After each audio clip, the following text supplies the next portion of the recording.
Y raises money for our campaign, and it goes directly to service people. The money that we raise does not turn on the lights, it doesn't put chlorine in the pool, it doesn't buy new treadmills. It actually goes directly to service families. And every dollar that's raised goes directly to help our local folks. I can tell you the work that the Y does is just tremendous, what they do in the community, the impact that it has in the community. You can go anywhere in this town and you talk about the Y, and someone inevitably has a story to tell. The folks in this community are relying on the Y, as they always have, for over 80 years. We've been here in the good times, and we've been in here the bad. I can personally speak to the impact that our outreach program has on so many kids in the Darling Street neighborhood. To see the smiles on these kids' faces when the Y arrives and ask him what's going to go, what are we doing today, Mr. J? They're just doing great things over there. There's nothing like a smile on a little kid's face. Just lights up your heart. So please know that your donation, as Paula mentioned, goes directly to that support campaign, and it doesn't go towards treadmills or the chlorine in the pool, as she mentioned. We need to keep the Y open to everyone, no matter how tough times get. People are very generous in our community. They give their time, they give their talent, they give their treasure. But we also know the need is so great, as everyone's been saying. So we hope this year that we can really, raise the bar. I come in the mornings and I see mothers coming or fathers coming in with their children scurrying in to bring them in for the daycare. I see the middle-aged people going in there to try and get their workouts in and coming back out again. And then I see the elderly people, after they've done their workouts, they're sitting around having a cup of coffee, talking things over. This is like a community center. This is the center of Southington, where people can come and feel like they actually belong. This is not money that we're asking you to donate. We're really asking you to donate hope. And hope goes a lot further than money ever will. I think the best way for you to get a sense as to how important this is to actually hear someone's story, someone who has really been affected by the opportunity to be a part of this Y. Everything you have done has personally touched the life of my son, Nick and me. We moved to Southington about 6 years ago after a traumatic experience with my son's father forced us to relocate. At 5 years old, Nick's father devastated him, and I, as his mother, made the choice to no longer allow him in our lives. When moving here, one of the most difficult tasks was to find somewhere for my child to go for daycare. I looked at many places, only to find that nowhere quite had what I was looking for. A coworker born and raised in Southington referred me here to the YMCA. I can remember the feeling of ease I felt the moment I walked in the door of the Learning Center. The smiles that everyone wore and the way that they spoke of the jobs that they do made me see that these people truly care for each and every child as if it were their own family. I worked with Lynn to sign him up and get him set for school-age care, and as well to have him set up for Camp Sloper. At that time, I was blown away by the help and support, but still had no idea what was in store for us. We are an only parent household.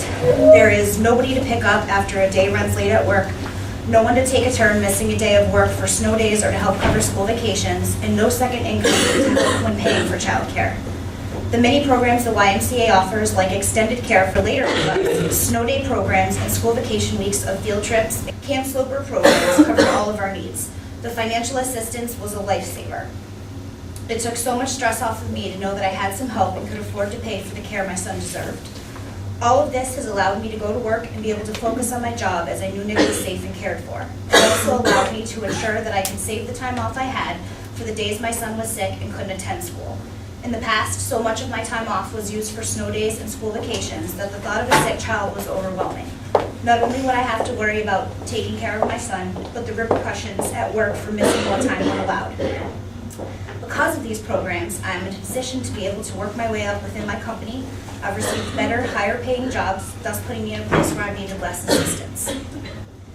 When we started at the YMCA, Nick had some trouble adjusting to all of the life changes that he had been through. This came out in some behavioral issues and defiant personality struggles. The YMCA helps support Nick and I in these times by offering ideas, suggestions, and reward programs to help Nick strive for good, positive behaviors. The strong, positive role models surrounding Nick at the YMCA have forever changed him. Nick suffered from low self-esteem that came out as fear and anxiety. and in the last 6 years, he has changed more than I can ever put into words. I attribute this to all of the role models surrounding him here.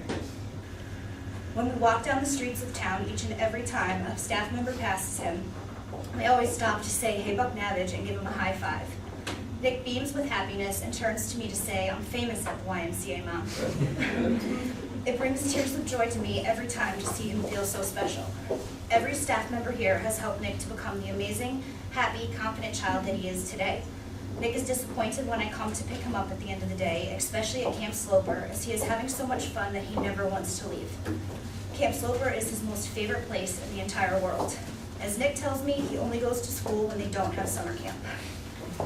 He comes home each day to fall asleep on the car ride home, brown from the dirt he is covered in, full of all sorts of stories of the adventures that day. Stories of the funny skits that the counselors have done and loves, the songs that they have sung, and the crazy dances that he's learned and now wants to teach me. These things are the memories that he will carry with him for the rest of his life. The YMCA staff has helped show Nick the amazingness that is him, taught him to embrace that, and shown him there are all sorts of wonderful things out there in this world. It means so much more coming from somebody else, as he never believes me when I say it, because as he tells me, I'm just a mom and I have to. None of this would have been possible for us if it weren't for the generosity of everyone that has donated to help make the financial assistance program available at the YMCA. There's a saying that says it takes a village to raise a child, and it's so very true. The YMCA is our village. Without them, our lives would never be as easy or amazing as they are today, and I thank all of you for all that you do. You have touched the life of my child, and that will make him become just as amazing as all of you. I'd like to introduce to you one of our shining stars from camp. You know, one of those counselors that does exactly what Jessica said, has a tremendous impact on the children that are out there, and just makes all those silly dances and all those moments and all that screaming and all that dirt possible. Why do kids come to camp? It could be because they love the outdoors, or they just want to try something new, or maybe their parents signed them up for the summer. Kids come to camp for many different reasons, but what causes them to return is really what matters. So, what makes campers return? It's not the crafts they made or the games they learned, it's the people they met and the friends they made. But most importantly, it's the staff that gave their summer worthwhile. I know from experience, 14 years of it, that this staff has a major impact on the lives of the campers. I remember one summer, I did Sports Camp G with Alyssa Devon for just one session, and she motivated me to want to come back to camp every session after that. Watching my big sister be a counselor and seeing the positive impact that she had on people really made me want to become a counselor myself. On the flip side, 2 summers ago was my first year working as a JC, and I spent most of my time down at the barn with the Wanderers, the really, really little kids. So one thing I will never forget is that on the last day of one of the sessions, one of my campers came up to me and said in his adorable 5-year-old voice, "Miss Sarah, you have changed my life forever." Well, we have amazing facilities and awesome games like gladiator dodgeball. The real reason the campers want to come back is to reconnect with the staff. I've been to many other camps, and not to beat down on them, but the connection and caring at Camp Sloper can't be recreated. So at the end of the day, it's not why the kids come, because they can go anywhere. It's why they return to camp, return to our camp, because there's no other in comparison to Camp Sloper.